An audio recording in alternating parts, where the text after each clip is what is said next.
Break news చూస్తున్నాం. Telangana CM Revanth రెడ్డికి supreme court నోటీసులు జారీ చేసింది. బీఆర్ఎస్ ఎమ్మెల్సీ కవితకు బెయిల్ వచ్చిన సందర్భంగా రేవంత్ రెడ్డి చేసిన కామెంట్స్ పై సుప్రీం సీరియస్ అయింది. వివరణ ఇవ్వాలని కోరింది.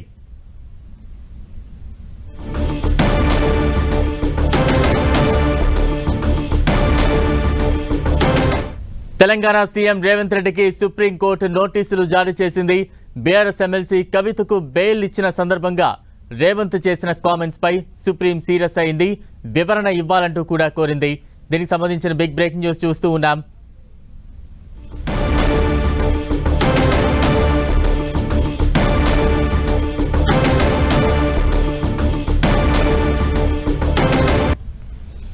తెలంగాణ సీఎం రేవంత్ రెడ్డికి సుప్రీంకోర్టు నోటీసులు జారీ చేసింది. కవితకు సుప్రీంకోర్టులో బెయిల్ సందర్భంగా టీ కాంగ్రెస్ సోషల్ మీడియా పోస్టులపై వివరణ ఇవ్వాలని సుప్రీంకోర్టు నోటీసులో పేర్కొంది.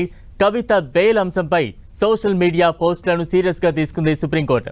కవితకు బెయిల్ వచ్చిందా, ఇచ్చారా అంటూ తెలంగాణ కాంగ్రెస్ పోస్ట్ చేసింది.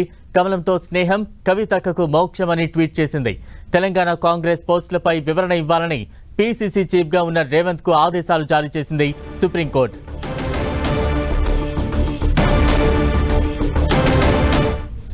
బ్రేకింగ్ న్యూస్ చూస్తున్నాం. తెలంగాణ కాంగ్రెస్ పోస్టులపై వివరణ ఇవ్వాలంటూ కూడా పీసీసీ చీఫ్ గా ఉన్న రేవంత్ రెడ్డికి ఆదేశాలు జారీ చేసింది సుప్రీంకోర్టు. తెలంగాణ సీఎం రేవంత్ రెడ్డికి సుప్రీంకోర్టు నోటీసులు ఇచ్చింది. దీనికి సంబంధించిన బ్రేకింగ్ న్యూస్ చూస్తూ ఉన్నాం. కవితకు సుప్రీంకోర్టులో బెయిల్ సందర్భంగా సోషల్ మీడియా వేదికగా పలు పోస్టులు వెలుగులోకి వచ్చాయి. దీని మీద సుప్రీంకోర్టు చాలా సీరియస్ అయింది. కవితకు సుప్రీంకోర్టులో బెయిల్ సందర్భంగా టీ కాంగ్రెస్ సోషల్ మీడియా పోస్టులపై వివరణ ఇవ్వాలంటూ కూడా సుప్రీంకోర్టు ఈ సందర్భంగా నోటీసులో పేర్కొంది. కవిత బెయిల్ అంశంపై సోషల్ మీడియా పోస్టులను చాలా సీరియస్ గా తీసుకుంది సుప్రీంకోర్టు.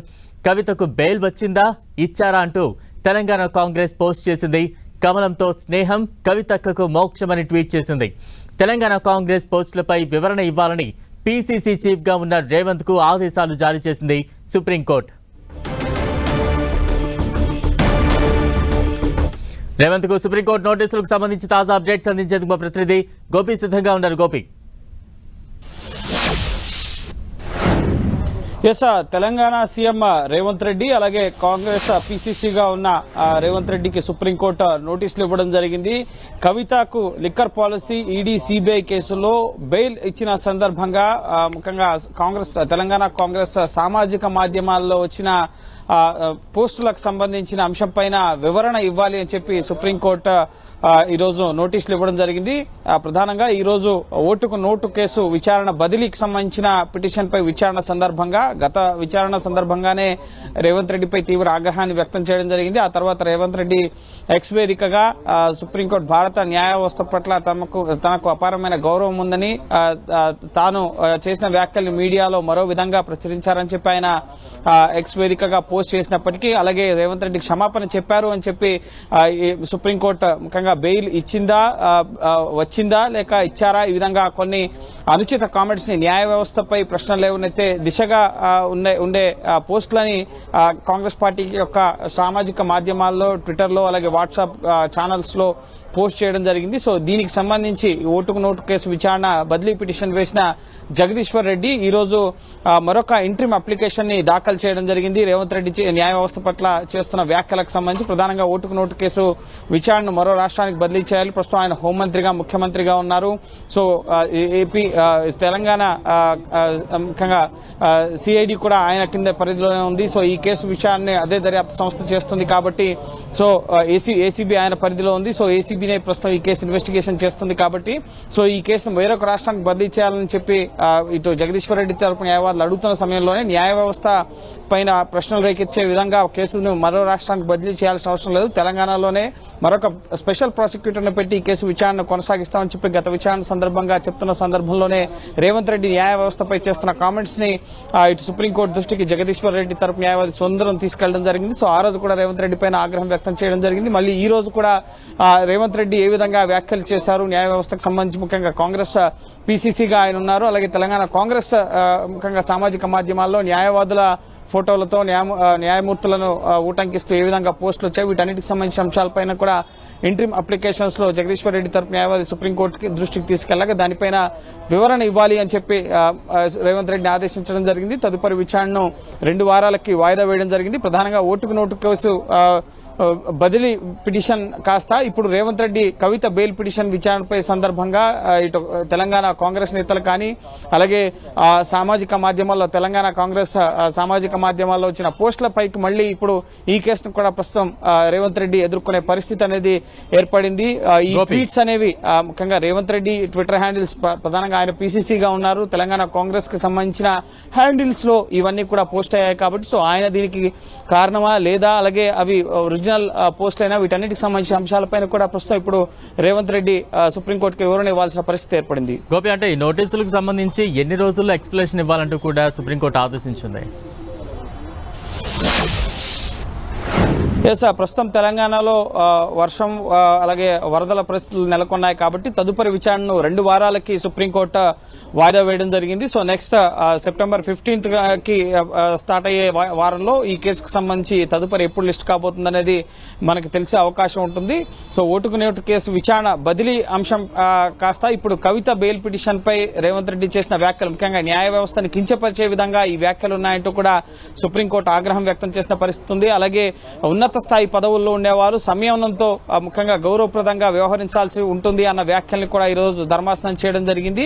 సో గతంలో సుప్రీంకోర్టు గత విచారణ సందర్భంగా ఆగ్రహం వ్యక్తం చేసిన నేపథ్యంలోనే నేరుగా రేవంత్ రెడ్డి తరపు న్యాయవాదులు ఇటు కోర్టుకి క్షమాపణలు చెప్పడం జరిగింది. ఈ రోజు కూడా సిద్ధార్థ్ లూత్రా, ముకుల్ రోహత్గి ముఖ్యంగా కోర్టులో రేవంత్ రెడ్డి ఆల్రెడీ దీనికి సంబంధించి క్షమాపణ చెప్పారు అని చెప్పి కూడా చెప్పినప్పటికీ ప్రధానంగా ఇక్కడ ఒక విషయాన్ని గమనిస్తే కనుక కవితకు బెయిల్ తీసుకొచ్చిన న్యాయవాది ముకుల్ రోహత్గి అలాగే ఇప్పుడు ఈ రోజు ఓటుకు నోటు కేసులో ఇటు రేవంత్ రెడ్డి తరపు వాదనలు వినిపిస్తున్న న్యాయవాది కూడా ముకుల్ రోహత్గి. సో ఈ అఫిడవిట్ లో కాంగ్రెస్ పోస్ట్ చేసిన ముఖ్యంగా ఏవైతే పోస్టులు ఉన్నాయో సామాజిక మాధ్యమాల్లో కవితకు బెయిల్ రావడం పట్ల సో ముకుల్ రోహత్గి వాదనలు వినిపించారు. ముకుల్ రోహత్గి ఫోటోతో కూడా కొన్ని పోస్టుల్ని కాంగ్రెస్ పార్టీ చేయడం జరిగింది. సో ఖచ్చితంగా న్యాయవాదుల్ని న్యాయమూర్తుల్ని ఏ విధంగా ఎందుకు పబ్లిక్ లోకి లాగుతున్నారు అంటూ కూడా కొంత కోర్టు అసహనం వ్యక్తం చేసిన పరిస్థితి ఉంది. సో చూడాలి రేవంత్ రెడ్డి దీనికి సంబంధించి ఆయన పీసీసీగా ఉన్నారు.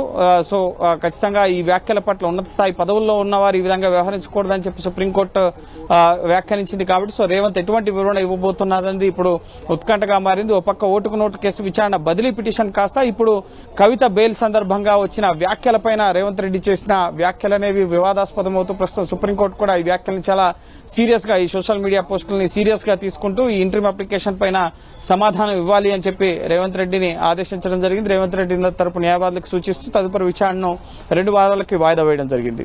అయితే గోపి, ఈ ఇష్యూ సుప్రీంకోర్టు సీరియస్ అయిన వెంటనే రేవంత్ రెడ్డి సోషల్ మీడియా వేదికగా కూడా కొంత స్పందించిన అంశాన్ని మనం గుర్తు చేసుకోవాలి.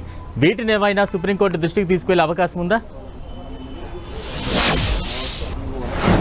ఎస్, ఈ రోజు రేవంత్ రెడ్డి తరపు న్యాయవాదులు ఈ అంశాన్ని సుప్రీంకోర్టు దృష్టికి తీసుకెళ్లారు. కానీ అప్పటికే జగదీశ్వర్ రెడ్డి తరపు న్యాయవాది ఇంట్రీమ్ అప్లికేషన్ ని ఫైల్ చేయడం జరిగింది. ఏ విధంగా ముఖ్యంగా న్యాయవాదులు న్యాయమూర్తులు అలాగే కవిత బెయిల్ రావడానికి సంబంధించి కాంగ్రెస్ వాట్సాప్ గ్రూపుల్లో ముఖ్యంగా సామాజిక మాధ్యమాల్లో పోస్టులు వచ్చాయి అన్న అంశాన్ని కోర్టు దృష్టికి తీసుకెళ్లారు. ఆ రోజు క్షమాపణ చెప్పినప్పటికీ కూడా ఆ తర్వాత వాట్సాప్ గ్రూపుల్లో జరిగిన చర్చలు అలాగే ఫొటోస్ వీటన్నిటిని కూడా ముఖ్యంగా బీజేపీకి బీఆర్ఎస్ కి ముడిపెడుతూ అలాగే ఈ కవితకు బెయిల్ వచ్చిందా ఇచ్చారా ఇటువంటి వ్యాఖ్యలు ముఖ్యంగా న్యాయ వ్యవస్థపై అనుమానాలకు తావిచ్చే విధంగా చేసిన వ్యాఖ్యలు అవి ఎవరైనా సరే సామాజిక మాధ్యమాల్లో పోస్ట్ చేసేది నేరుగా రేవంత్ రెడ్డి అయి ఉండరు. ముఖ్యంగా పీసీసీగా అలాగే ముఖ్యమంత్రిగా ఆయనకు అనేక బాధ్యతలు ఉంటాయి కాబట్టి సో వాళ్ళు హ్యాండిల్ చేసే సామాజిక మాధ్యమాలను హ్యాండిల్ చేసే విభాగం ఏదైతే ఉందో సో వాళ్ళు పోస్టులను ఎడిట్ చేసి ఫొటోస్ ని యాడ్ చేసి అలాగే బెయిల్ ఆర్డర్ ని యాడ్ చేసి వీటన్నిటిని ముఖ్యంగా నరేంద్ర మోడీ ఫోటో అలాగే ముకుల్ రోహత్గి ఫోటో కానీ అలాగే